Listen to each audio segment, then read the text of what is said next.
اليوم ميمتي باش تودنا بشكشوكة الببوش.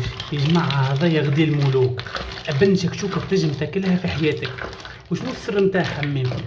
قلينا بصلة على كاس زيت زيتونة، زدناها طماطم شريحة، زدناها طماطم معجونة، وزدناها طماطم فرشكة، خليناهم يتقلاو مع بعضهم. بعد زدنا الفول، زدنا يا جماعة زدنا الحمص، وزدنا الجلبانة يا جماعة، ومرقنا بشوية ماء.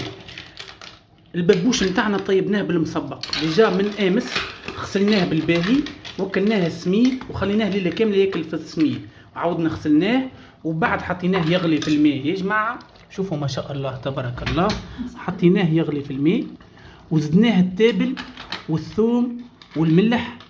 اما في الاخر طابش غسلناه بالباهي، بعد زدناه في الشكشوكه نتاعنا اللي عمرناها، وزدناها التابل والثوم والفلفل الاحمر في الشكشوكه نتاعنا. شوفوا ما شاء الله تبارك الله.